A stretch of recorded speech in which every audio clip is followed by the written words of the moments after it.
Coast region is one of the places in Kenya that is at sea level, but ironically residents are still complaining on water accessibility. Keeping in mind water is one of the key weapons in battling COVID-19, residents still claim they have been thrown in a pit of dilemma whether to use it for domestic purpose or wash the COVID-19 virus out of their hands.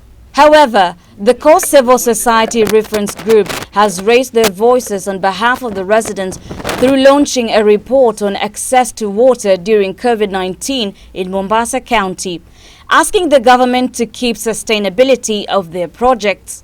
The chair of Coast Civil Society Reference Group, Ezekiel Adika, tilted the need of government to follow up their projects since the tanks that were put in place against fighting the virus are now empty with no sign of water.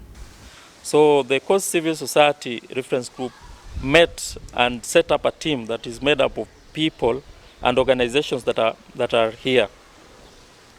Now these organizations went out to communities, to those 6 sub-counties again, to find out the possibility and the availability of water, and whether the water instances that were put in 2020 are still working. Now our finding has been, one, that the tanks worked for around 2-3 months at the initial level. Number 2, that community involvement in those tanks and management of those water has been wanting. The community was not properly involved, except for few areas where you had communities that were very active and coming in on their own. He further added the government to shed light on this desalination of water process in Shanzu to ease the gravity of water scarcity from their list of recommendations. That the county government of Mombasa need to address the challenge of inaccessibility of water in Mombasa County with utmost urgency, and especially those ones to the poor households. That the county should ensure sustainability of water projects before embarking on any other water or any other project. There must be sustainability of plans that we begin to put in place. If we can't sustain something, let's leave it. It is only important that we do something that we know we have a long-term goal to. In Mombasa, where we stand is an island. That means we are surrounded by water. It is the biggest paradox in this country that people surrounded by water cannot get water to use. And that is why we feel that communities in this region needs to be taken seriously.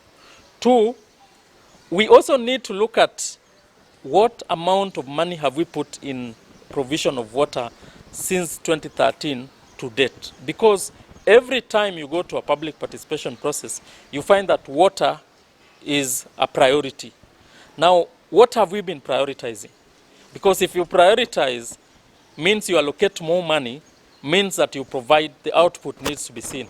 But the little output is what we have seen ever and ever.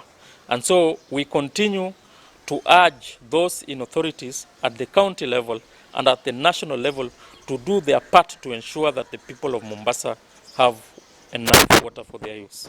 On the same note, Michael Nato, a human activist, asked the government to look into the Moache Dam in Kwale County, which would also play a key role in accessing of water. Miradi yoyote afadhali iwe endelezi ama isifanywe kabisa, kwa sababu bado corona iko na corona bado inatuathiri.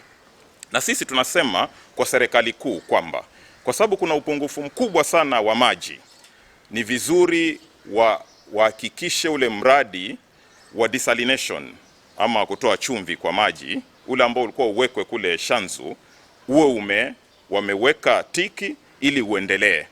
Na pia ile damu ya Mwache wahakikishe kwamba wamefanya mambo kwa uharaka sana ili Mombasa ipate maji. Na kwa county government yetu ya Mombasa tuna ujumbe mfupi sana kwao kwamba watu wa Mombasa wanahitaji maji na kwa sasa hawapati maji, na ni vizuri wajukumike kwa sababu wana pesa zetu sisi kama walipa ushuru, wahakikishe kwamba Mombasa ina maji ya kutumia.